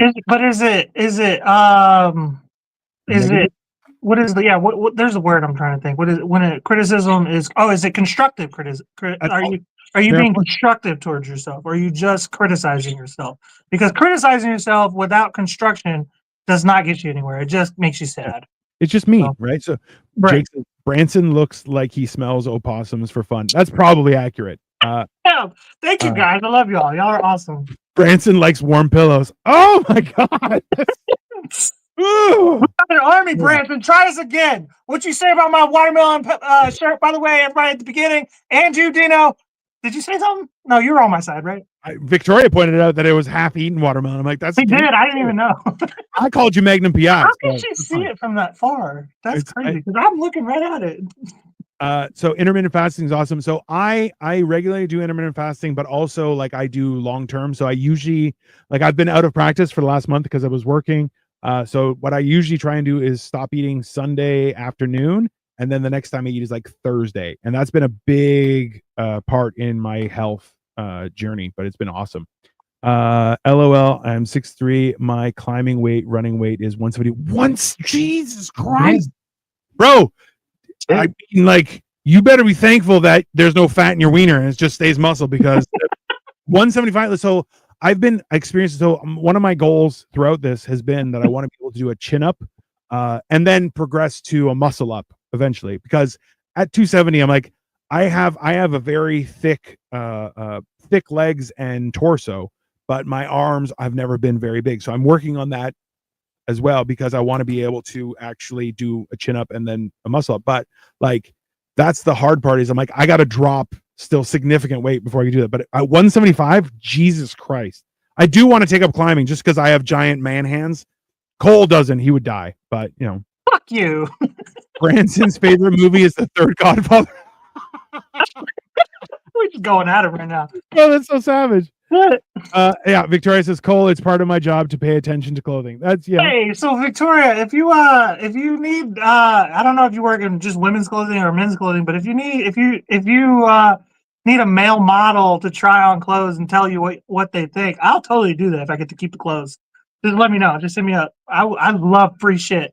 Hey, sir, she has a husband for that. She doesn't need you. Okay, just calm down. Okay, but look at what you're wearing. You always wear the same thing. You're like a cartoon character. You know Still what? up every day in the same fucking outfit. Hey, Victoria, Cole has challenged your ability to dress me nicely. So Yeah, if you accept the challenge, that's it. If you show up, I guarantee you, if you show up in a suit for all our show will skyrocket. Okay, so I'm challenging you, bro. All right. I want to do the carnivore diet, but still on the edge. So, Melanie, I tried doing the carnivore diet. I really didn't do a great job at it. So this was the thing, was that it's, number one, very hard to get your calories. Number two, repetitiveness will drive you crazy, and you really have to structure the whole thing. And also, there's the added expense. Like, granted, now that Trump's in power, there's a good chance that groceries would become affordable very soon. Okay. So there's that. Like, if you plan it out, but I would make sure you attack it with a plan. Try doing it for 1 week, but 30 days is recommended. So I did it for 30 days, and I wasn't very strict. Like, I also include eggs. I would go so far. Like, my big thing right now, like, I'm trying to hammer through all of the leftover Halloween candy, which I think my wife is going to be taking into work tomorrow, so I just gets out of the house, because if it's here, I'll eat it, right? So my next focus, especially during these coming months, is to stay away from sugar and really get that done. But it's it's a lot. I would start with sugar. We'll make it easier, and then start phasing things out. And like because I also I eat like 5 or 6 eggs a day because I love eggs. But I also love steak and stuff like that. Ridge run in Montana a few times, 24-ish miles, but considered ultimate. Man, 24-ish mile. That's a long thing. Victoria says, challenge accepted. Yours, just so you know. Oh, Melanie, also, by the way, on the topic of the carnivore diet, my mom's been doing it for about 3 weeks, and she's lost about 1 pound a day. So if it's a weight loss thing, it's she's doing it for health reasons. She has like an autoimmune disease. Yeah. So and from what I understand, it's helping. So yeah. No, and autoimmune diseases are brutal, but like carnivore is really helpful. And that's Jordan Peterson's daughter did that. Like, she has like 2 different autoimmune diseases that like mess her up. She went carnivore. The problem is, like, real carnivore is ultra strict. But like there was like it's a you have to be committed to do it. Headphones, man, you're definitely Canadian, aren't you? I am Canadian. I used to be Donair eating, Alexander Keith drinking, neighbor to the east. I like you, Jake. I like you. Yeah, I'm in Toronto. I'm also Greek, so I'm offended by when you said Donair. Absolutely not. It is a hero, and this is the word. No, but yeah, no, that's fine. Hey, I'm just south of the Canadian border. I'm in Cleveland, so we're kind of right there. He took me to a place called the Gyro Spot. It was good gyro. I'll give you that. But it wasn't the hero. Best gyros. Best gyro. Okay. Climbing is wonderful. Wonderful mentally. I have climbed 200 plus peaks, over 10,000. Jesus Christ. So I want to do so. I'll be honest with you. I feel like I'm aging out at this point, but I've always thought about something like the Iditarod, like going across the north and like on a sled or something. I want to try. Like, I want to try that stuff. I'm still thinking you can't, but don't let your wife tell you look homeless, man. You're a conquistador, okay? Oh, bro, yeah. I feel like he actually like has the face of Clint Eastwood when he was young, and he's like, "Oh, I look homeless." I'm like, "You're gorgeous, Crispy Bacon. How dare you?" Not Clint Eastwood, his son, his much more handsome son. I forget his name. I don't know. I don't remember his son's name. His son's fucking good looking, bro. Oh no. Clint Eastwood was just as gorgeous. So I'm not for weight loss. I'm 129 pounds, but mostly for gut reasons. For the yeah, Melanie, that's a great. Oh, you're 5'7" and 129. Oh yeah, no, you're tiny. Weight wouldn't be the reason necessarily. No, but that's the thing is like, regardless if it's for weight or not, if you do carnivore, you will, because it's very hard to get the calories. Like, that's the thing. I like what I try and do when I'm being really strict is to just I stay away from processed foods, sugar, and like no, I don't drink pop anymore. Like every once in a while I will, but not regularly because it's bad. But you can still drink coffee and stuff like that, so it's not horrible. Bro, gyro is so different. I'll be honest with you. So I've heard of Donair, but I steer away from it. There was a Donair shop that was supposedly opening down the street, and then it closed, and now it's like a physiotherapy place. So not the same. But I just want the opportunity to try because I'm fat at heart. I want to eat everything. I heard that the carnivore diet starves out the bad gut bacteria for a good gut reset. It does, but have you tried, Melanie, long-term fasting? Because so after 36 hours of fasting, your human growth hormone, stem cells, and like your autophagy just skyrockets, right? So like you can really help your gut bacteria as well by just doing a long-term fast. And statistically they say that if you can do a 7-day fast just once in your life. I did one last year. I did 180 hours, which is from Sunday to the following Monday morning. That like it brings down your likelihood of getting cancer down to like down by 70%. So like you may want to try fasting before you go carnivore, because carnivore you are 100% on a calorie deficiency, just because it's so hard to get your calories from it. I also wonder, like RFK is talking about how like all the food just has glyphosate on it, and now we've recently seen the rise of carnivore diet, and I'm wondering if it's not just the carnivore diet that's beneficial to us so much as you can't put pesticides on meat. You know what I mean? You can't really do it. So like and pesticides, glyphosates, they can't poison our meat as much as all the other plant-based foods and stuff like cereal and shit like that.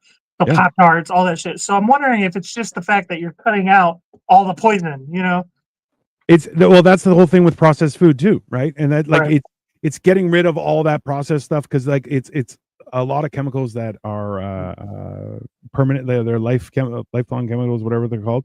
But it's a big issue. High altitude over climb, 7,000 foot loose, 10,000. Bro, that's insane. This is David Goggins. This is David Goggins in a form.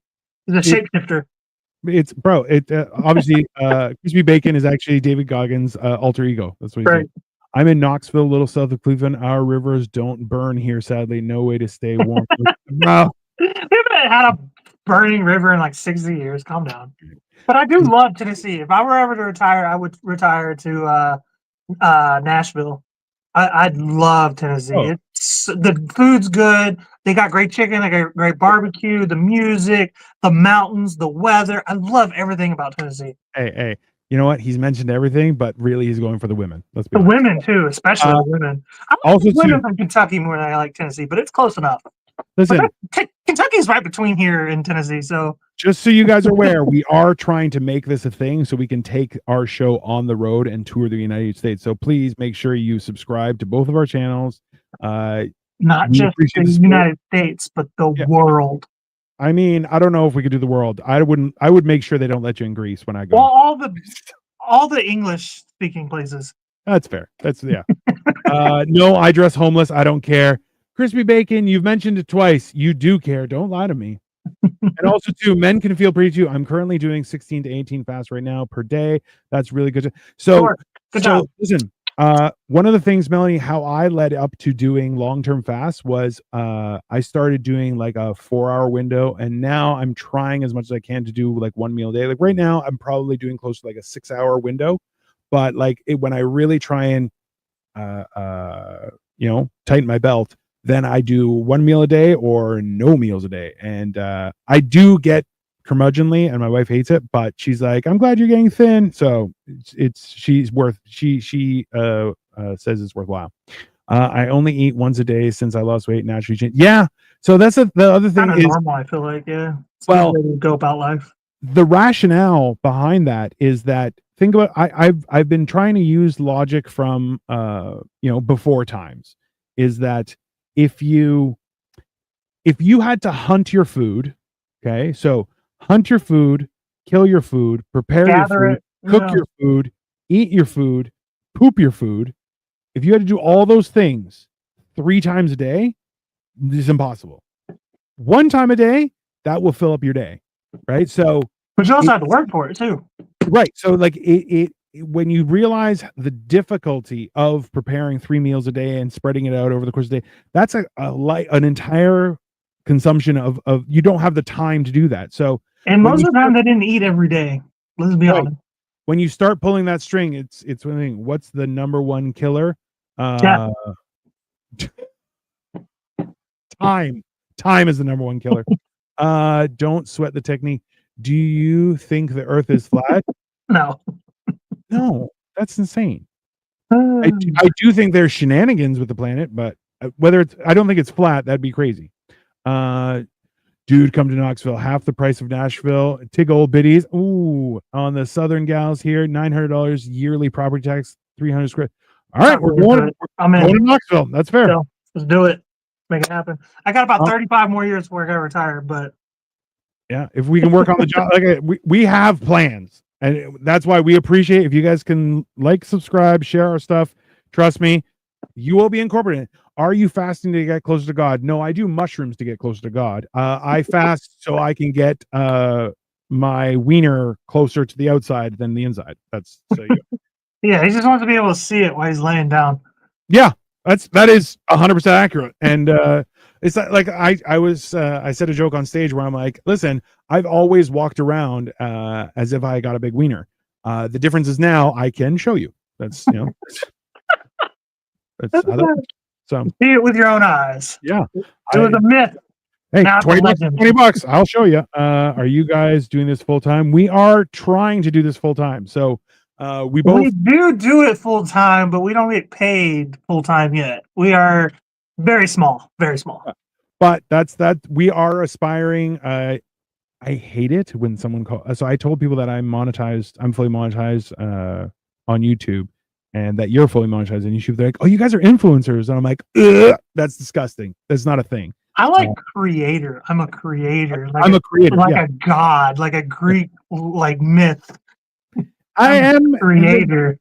No, but bro, I've been tagging everything as creator because I'm like, I create. That's a way better name. Influencers is for women. Creators are for men, I think. We're talking about the topic of masculinity. We're creators. Yeah. We are building things here. But yeah, we are trying to do it. Like the whole idea here, Jake, is that if we can do more of this and get views like we're getting today, which has been fantastic. Yeah, thank you guys so much, by the way. We appreciate you. Everybody in the comments, everybody who didn't comment. We love you guys, all y'all. Appreciate it. Even the haters. Because I don't feel like all you guys are just hating to hate. I think some of you guys are being funny. And we can joke around with you all day long. Listen, let's be honest. His name is Branson, and he sucks. I monetize on my other channel. Jake. Hit us up, man. We're looking for guests all the time, and we're always looking to guest on other people's stuff too. If anyone wants to be a guest and talk about a specific topic, you're more than welcome. Most hunters do not have to hunt food multiple times a day. It was probably once or twice a week. I just had moose steak last night. How is moose? I've heard mixed feelings. Like it's quite a tough thing. So is there extra preparation? But so that's the thing is the idea, Chris, is that if you had to do it multiple times a day, right? That's impossible. So if you had to hunt once or twice a week, and then you would span that out, right? And I think that's the show we got to do, man. We got to get a show going, a YouTube series of us hunting. Maybe go live hunting real thing like bear. I have friends in Alberta. We can go. We can do it. Yeah. I would love to. I got to get a passport. You need a passport, or I can come to you and we can do it. Hey, you get a little fucking passport card for like $50. I didn't know that you can go to Canada or Mexico with it. I don't know about that, but what you can do, if we go, we can go down to Texas and shoot pigs. It'd be awesome. Oh yeah, you can do that year round. They don't care. Yeah. There's so many of them. Branson wears socks and jumpsuit model. That's fantastic. They're funny. Oh, don't be a creator like Diddy. No.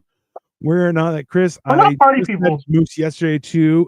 He was walking around in a swamp last week. My channel is based on coin collecting. It's very niche. Haven't posted in a year though. It's an expensive month.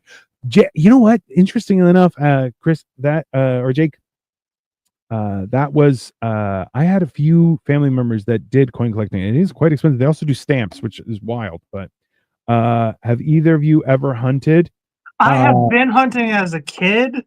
I went with my grandparents who were licensed deer hunter and all that. I have never gone as an adult. I would love to though. Yeah, I've shot guns. I've never hunted because I didn't have the. I'm in Canada, so with I live in a real city. I mean, a little bit, but it's more so that I've never had the opportunity. I would love to though. I've just never. It's never been something that we have. We live in a city. I live in a city too. Actually, so today we were. I was doing some looking at a site because we're going to be filming next week with a friend of mine, and a deer just walked across the street. I'm like, son of a bitch! I haven't seen a deer in these parts for quite some time. I've almost hit like 3 deer this week. So yeah, I like the idea of hunting, and actually, Victoria knows how to. She's an archer, so oh shit, okay, yeah. I'm good long range and also to fight a bear with my bare hands. Those are my 2 skills. I'm good at seeing far. I know fucking bear. Get the fuck out of here. Pound for pound, I'll fight a bear. Maybe. Pound for pound, I will fight a bear. No problem. Okay, Don Jones. You guys, let me know if I'm being too mean. Dude on top with the watermelon shirt looks like an unprofessional professional bowler. That's a good point. Yeah. I said Magnum PI. Yeah. Can't be too mean to us. Just let it all out. That was a good one. I like it. That was a good one. This guy is a hot commodity on the streets. That's it. I used to collect stamps, but then they all taste. Hey, the ones that make you hallucinate are fantastic. Dude on the bottom looks like he smuggles Mexicans in across the border and overcharges them. That's probably accurate. Let's be honest. How do you think I got across the border? Don't jump on into hog hunting right out of the gate. It's great, but it's something you'd want to maybe work up to after a season or 2 of less territorial game. Interesting. I have an uncle that does it down in Texas full time. That's all. This is his only job.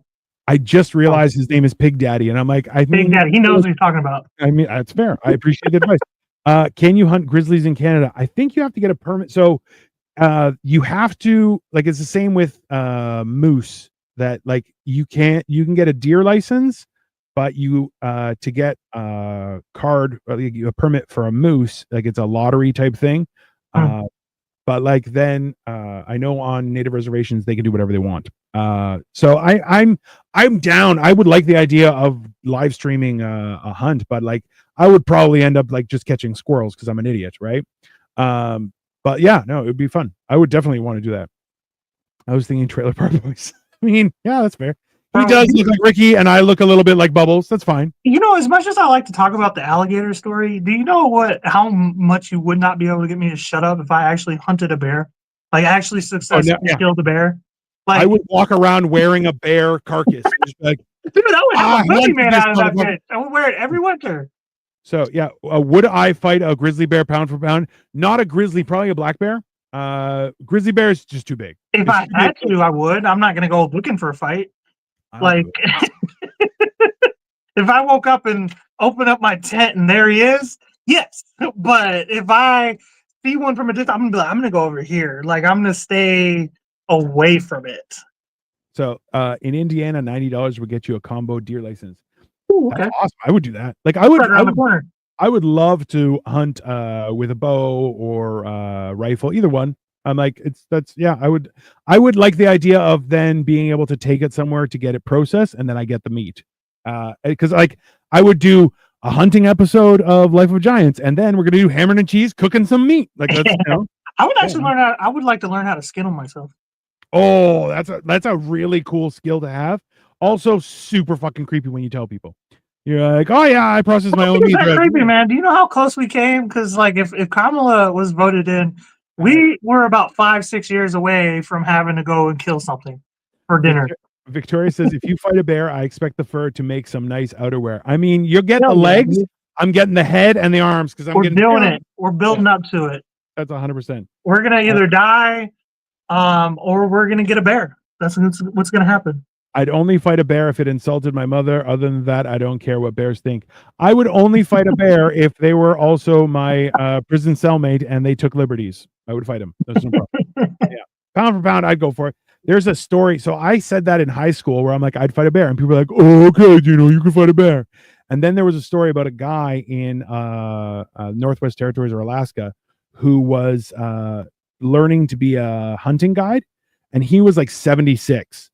And a polar bear stuck its nose. And we all know if a polar bear sees you, you're dead, right? So a polar bear stuck its nose into his tent and he just gave it all 76. Okay. Right in the nose. Hey, the bear took off. And I'm like, boom, proof. I'll fight a bear. No problem. Well, I don't think the bear knew what was going on. So he was like, fuck. No. My best friend, climbing partner, was killed by a grizzly in Montana. Come on, man. Why you gotta bring it down like that? Making jokes. I'm sorry, Chris. I didn't know. Yeah, no. I didn't even talk about the school shooting joke, and then you had a school shooter friend or whatever. You know, I'm sorry. My bad. Yeah. Sorry, crispy bacon. If I found myself in a cage with a bear, I probably deserve whatever. I mean, that's fair. Also, that poor bear living in a cage. Like, this is the wild thing that people don't understand. And like I love that whole thing where people were like, I'd rather be in a forest with a bear than a man. And you're like, so a bear will just put you down and start eating you. They don't kill you. Right. They just start eating because they don't have. They like it hot. They like their meals hot. Like, yeah. And like, that's why you're like, yeah, that's like, yeah, a bear, like especially a grizzly bear. Bro, there's a few shows where they're like, and that's a grizzly bear, and you're like, that's a tank, a furry tank with feet and fangs. You're like, I'm not, no thanks. That's but I'd fight a black bear though, a little bastard. Well, they have like the strength of like 20 Brock Lesnar's, you know what I mean, and claws, and they're twice the size of Brock Lesnar. You know what I mean? Like, why would you want to be anywhere near that? Why would you want to be in the city with that thing? I said pound for pound, so it's gonna be like a teenager, and I'll just sleep. There's no problem. I'll ride him into the sunset. That's fine. That's fair.